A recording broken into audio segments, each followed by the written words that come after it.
What are you living for anyway? The subject of death is never far from our mind. This is not because I have any sort of morbid fascination with death or am suicidal in any way, but just because it is an enormous existential reality.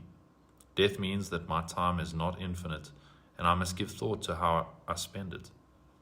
The Stoics had a phrase, memento mori, which was an object kept in order to be a continual reminder of one's mortality. Indeed, Solomon, the wisest of men, said that it is better to go to a funeral than a party, because the living will see the reality of death and lay it to heart. Ecclesiastes 7 verse 2. So thinking about death, and even about my own death, is wise. For most of history, this fact of death was ever present. Humans lived far less sanitized lives. Death was all around a person. One of the reasons that people wanted to have more children was that many children did not make it to adulthood. Sickness claimed lives, the sword claimed lives, and the expectation of death was far more imminent. Today we have created a comfortable illusion that death is not inevitable. We speak about someone passing away rather than having died, and thanks to advancements in medicine and surgery, many previously life-threatening illnesses are now small cause for concern. Many people have never even seen a dead body. Most people in the Western world expect to live to a ripe old age, and we consider a person dying of a heart attack in their 50s a true tragedy. Of course, these advances and their accompanying increase in life expectancy are something to be celebrated. What is not to be celebrated, however, is the illusion of immortality. The way that we take time for granted and waste our lives, the way we hold on to life at all costs. If you look for it, you'll notice in movies and TV shows that one universal and unquestioned assumption is the human will to live. It is an absolute given in the plotline that when a person's life is threatened, they will comply with any demands made.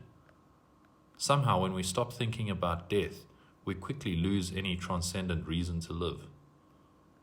I recently finished reading a book recommended to me by a good brother called Left of Bang by Patrick Van Horn and Jason Riley.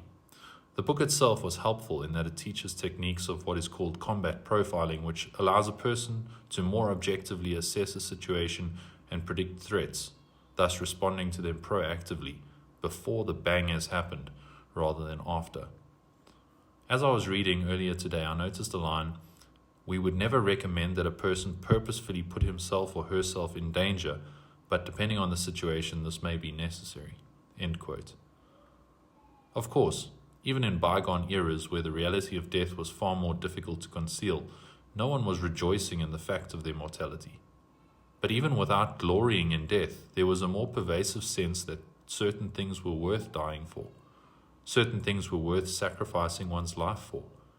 And these consequently were things of value, things worth living for. In the past, sometimes these things were as simple as having sworn an oath to serve the king.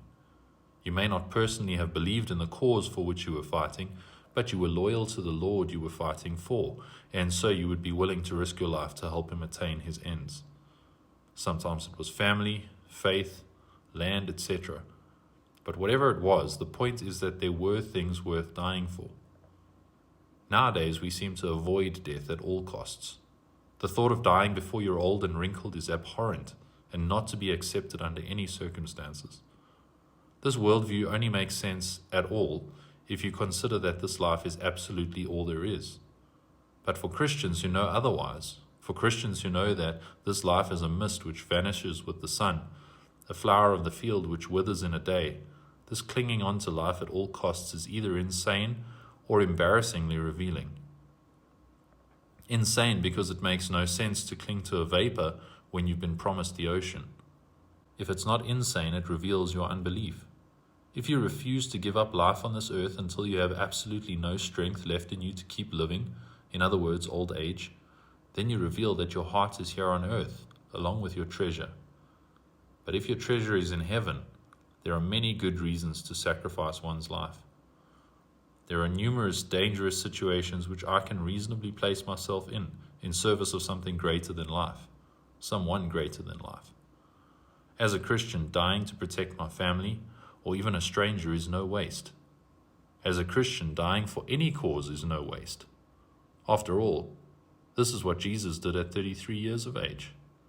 If God is good, and He is, if God is wise, and He is, if God is sovereign over every detail of life, and He is, then my death is never a waste because it's not the end, and my best life is not now. I don't lead a risk-free life, and thinking that I could live a risk-free but valuable life is nothing short of ridiculous.